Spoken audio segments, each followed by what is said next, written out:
Olá, seja bem-vindo ao Dizendo Tudo desta sexta-feira. Veja agora os destaques de hoje. Veículo pega fogo em São Luís. 52 ônibus voltam à garagem da 1001 após acordo. Justiça proíbe Bradesco de fechar agências em 16 cidades do Maranhão. José Sarney realiza visita de cortesia à Assembleia Legislativa. Tudo isso e mais. Agora no Dizendo Tudo, que já está no ar.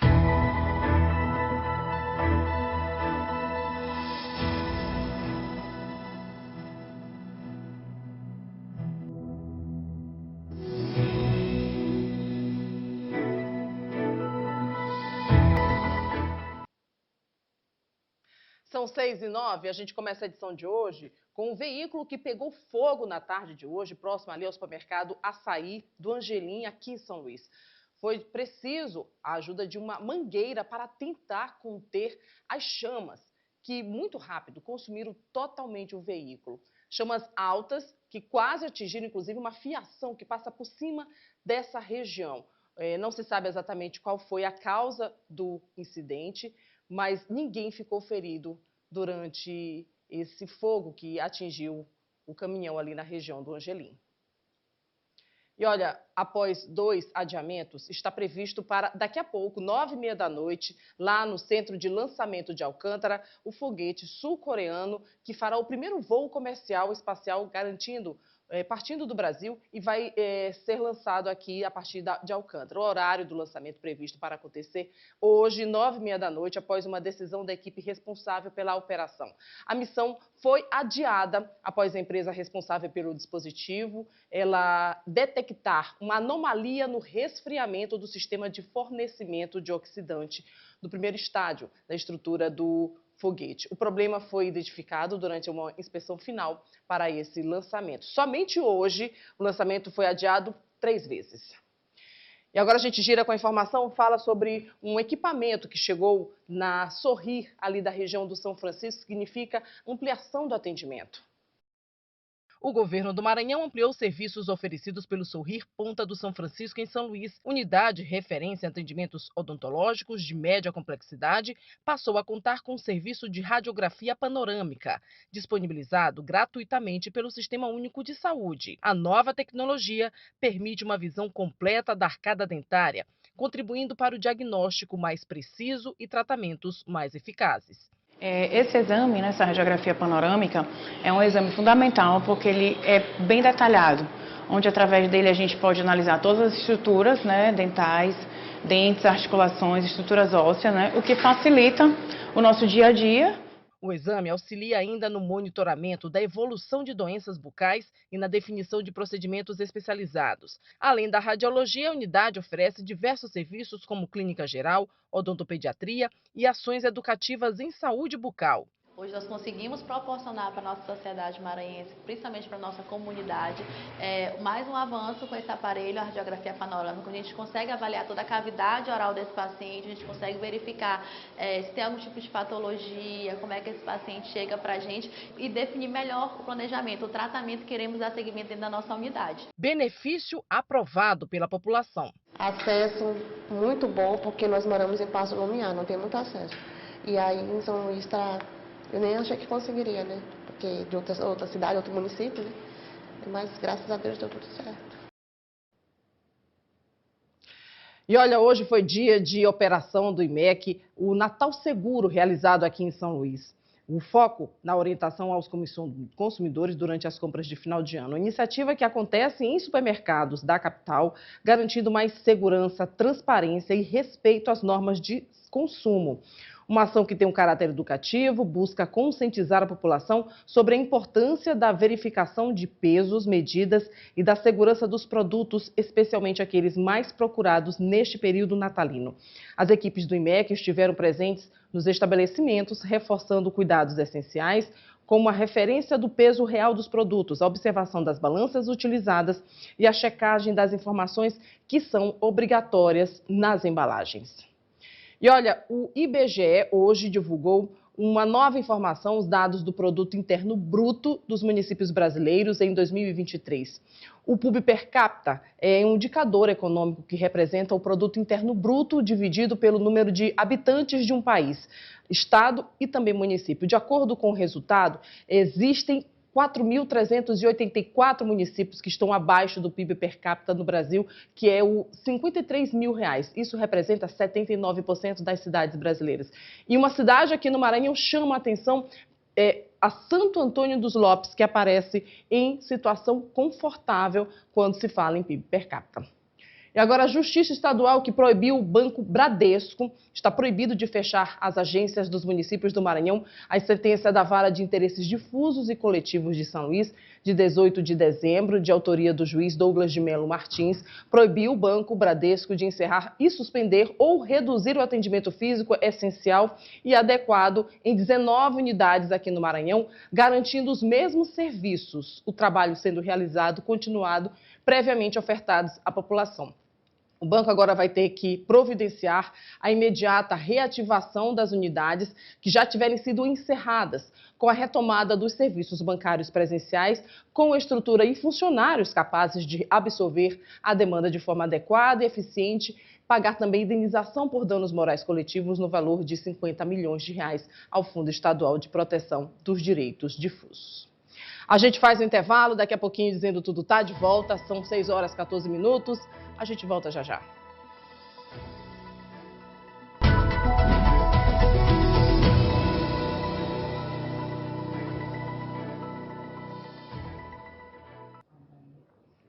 De volta com Dizendo Tudo, são 6 horas e 18 minutos. Na manhã de hoje, na Assembleia Legislativa do Maranhão, uma visita de cortesia do ex-presidente José Sarney, e um encontro que foi marcado por reconhecimento institucional, teve a presença da presidente da casa, Iracema Vale, simbolismo histórico, momentos de emoção.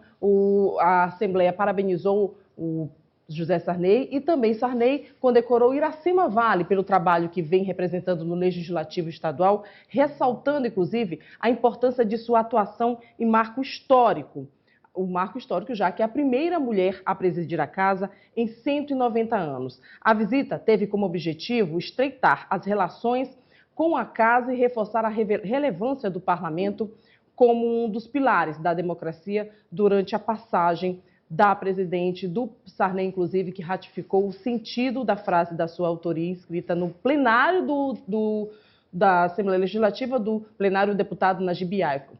Aspas, então, para o que diz, então, José Sarney no plenário: não há democracia sem parlamento livre, e a presidente Iracema Vale destacou a honra de receber o ex-presidente e fez um agradecimento especial pelo apoio recebido ao longo de sua trajetória, em especial em um momento recente e decisivo para o Legislativo Estadual. Ainda falando sobre essa situação, a presidente da Assembleia, Iracema Vale, ela divulgou uma nota pública hoje em relação ao caso do senador Everton Rocha, em solidariedade, inclusive, ao senador do PDT, após a repercussão de uma nova fase da Operação Sem Desconto da Polícia Federal envolvendo o parlamentar. No posicionamento da deputada, ela afirmou confiar na atuação da Justiça para esclarecimento dos acontecimentos, destacando a necessidade de uma serenidade, respeito ao Estado democrático de direito.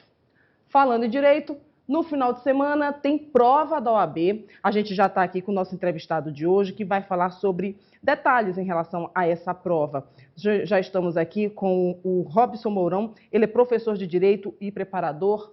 Muito obrigada por aceitar o convite, por trazer esclarecimentos para a gente em relação a essa prova que acontece no final de semana. Muito boa noite.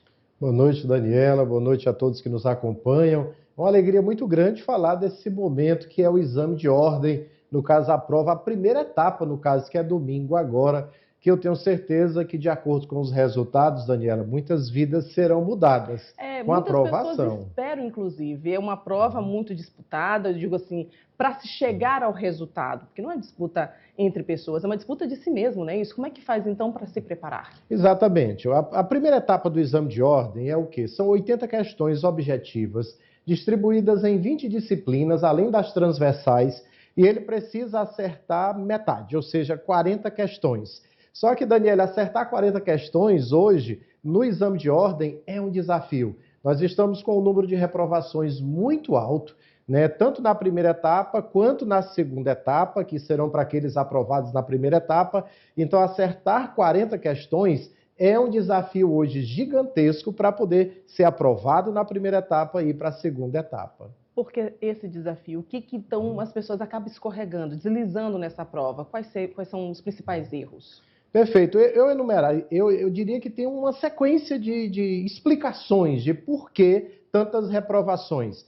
Número 1, os conteúdos estão cada vez mais vastos e a FGV, que é a banca examinadora do exame de ordem, está cobrando detalhes de lei, doutrina e jurisprudência. O segundo motivo que eu acentuaria, Daniele, é a questão daqueles que deixam muito próximo da prova para se preparar. Hoje o exame de ordem não dá para você fazer um exame de ordem se preparando uma semana ou um mês antes. Não. Você precisa ter uma preparação de médio e longo prazo. Então, aquelas disciplinas de penal, processo penal, civil, processo civil, constitucional, administrativo, que são, e a ética, que é o carro-chefe, o carro forte do exame de ordem, ele precisa estar se preparando desde os períodos iniciais do curso de Direito. Professor, mas isso não teria, assim, teoricamente, o aluno não teria que saber tudo isso, afinal de contas ele passou pela faculdade. Seria um ponto ou a faculdade ou o aluno que não estaria plenamente tão preparado, a falta de atenção, que a gente sabe que muitos não esperam e não fazem, porque a faculdade ela não depende só da faculdade, o aluno também faz parte disso, né, desse processo. Perfeito. Eu até estava conversando esses dias exatamente sobre esse ponto. Na faculdade, no curso de Direito, nós temos uma amplitude muito grande de cada disciplina. O foco é diferente. Vamos fazer uma analogia para quem está nos acompanhando. É tipo no jornalismo. Nós temos o jornalismo da área criminal, o jornalismo da área política, e são espécies distintas. Então, talvez lá no curso de jornalismo tenha um âmbito geral, mas é necessário uma especialização. Então, aquele que está fazendo o curso de Direito, ele precisa ter um foco. É o exame de ordem, então durante o curso eu preciso ter o foco para aquele tipo de exame. Por exemplo, lá no exame de ordem, na primeira etapa, vão apresentar um caso para ele e vai perguntar, você na qualidade de advogado, o que você faria? Que é diferente, por exemplo, no exame da magistratura, onde o foco é diferente, numa prova para o Ministério Público, numa prova para o cargo de delegado de polícia, de perito criminal. Então, eu acredito que tem vários motivos, mas um desses motivos é a falta de foco a médio e longo prazo. Porque eu acho que se você tiver foco, nós temos alunos hoje, Daniela, que têm primaveras bem diferentes. Né? No curso de Direito tem aqueles mais jovens, 19 aninhos, 20 aninhos, e aqueles com seus cinquentinhas e pouquinho mais. E aí dizem assim, eu tenho 50 e pouco, eu consigo passar no exame de ordem? Consegue, tenha foco, objetivo, não desista. E até esse é o segredo de quem não vai passar na UAB. Quem não vai passar, Daniela? Quem desistir. Aquele que desistir não vai passar. O senhor é preparador. Exato. Como é que o senhor trabalha? É um ano inteiro trabalhando para fazer, então, essa prova? Ou é desde o início da faculdade? Como é que funciona? Funciona da seguinte maneira. Primeira coisa, nós precisamos apresentar para os alunos como é que funciona o método específico. Alguns perguntam, eu faço só questões? Eu devo pegar um livro e ler da primeira folha até a última? Não, não funciona desse jeito. Tem vários métodos. Um método muito interessante que você que está acompanhando pode utilizar é 25 minutos de leitura de um determinado conteúdo que lhe foi direcionado, para 10 minutinhos, volta 20 minutos para questões sobre aquele conteúdo. Para 5 minutinhos, volta para reler o mesmo conteúdo, que é um dos métodos que existem. Então, a questão de preparar, os cursinhos preparatórios em geral, eles te direcionam primeiro para o conteúdo que você tem que focar. Às vezes imagina assim, quem é do direito sabe tudo. Não funciona desse jeito. O direito é um universo gigante, imenso. Acontece com a gente, né? Do jornalismo. Como é que você não sabe? Que do jornalismo, era para saber de tudo, né? Do mundo, do Maranhão e etc. E na verdade é o direito, tipo, o jornalismo é muito vasto. Então, o cursinho preparatório, nós como preparadores, nós direcionamos, primeiro, qual o conteúdo que você tem que focar? O que é que cai mais? O que é que você não pode deixar de saber, porque todo ano está lá presente na prova? Segundo, o que é que eu devo fazer? Como o exemplo que eu falei agora. É leitura de quanto tempo, depois resolver questões de quanto tempo, preciso de um caderno de erros que eu anoto que eu errei, para 2 dias depois retornar nessa leitura. Professor, agradeço sua presença, os esclarecimentos. Onde encontrar o senhor? Redes sociais. Temos as redes sociais, inclusive nós temos as dicas do Mourão, que a gente até brinca, dica do Mourão para guardar no coração, que é para ajudar aqueles que estão se preparando no Instagram p.robsonmourão, p.robsonmourão, P de professor. Nós estamos lá ajudando também, sem ônus nas redes sociais, ajudando nessas preparações. Que é muito importante, tranquilidade e tudo. Exatamente. E a gente encerra a edição de hoje falando sobre panetone, produção desse que é um dos principais iguarias que a gente aproveita e degusta durante esse período de festa de fim de ano. A produção de panetones ganhou ainda mais força este ano, com a meta de 20 mil unidades fabricadas por internas e internos do sistema penitenciário. A iniciativa transforma o trabalho em oportunidade de aprendizado, geração de renda futura e reintegração social. Mais um ano que a SEAP vem produzindo panetones para o Natal. Serão cerca de 20 mil panetones que serão doados para órgãos, entidades, creches, asilos, tudo isso para fazer a felicidade de todas as pessoas nesse Natal. Então a SEAP mais uma vez trabalhando em prol da sociedade, em prol do governo do estado, demonstrando que o sistema prisional continua trabalhando em prol da sociedade maranhense. O projeto também conta com a participação dos internos da PAC São Luís, ampliando o alcance social e educativo da iniciativa.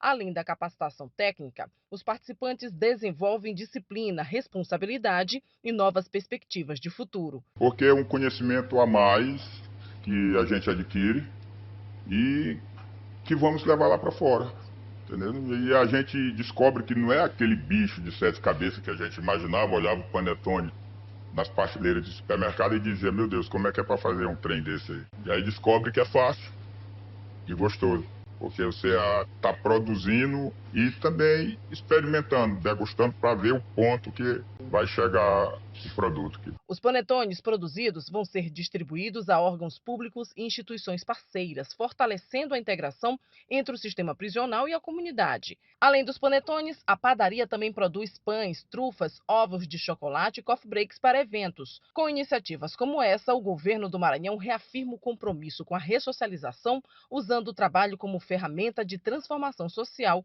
e cidadania. E assim a gente encerra a edição do Dizendo Tudo de hoje. Estamos de volta na segunda-feira, meio-dia tem Papo Aberto com Érica Palha e a gente está aqui 18 horas. Espero você até lá. Tchau!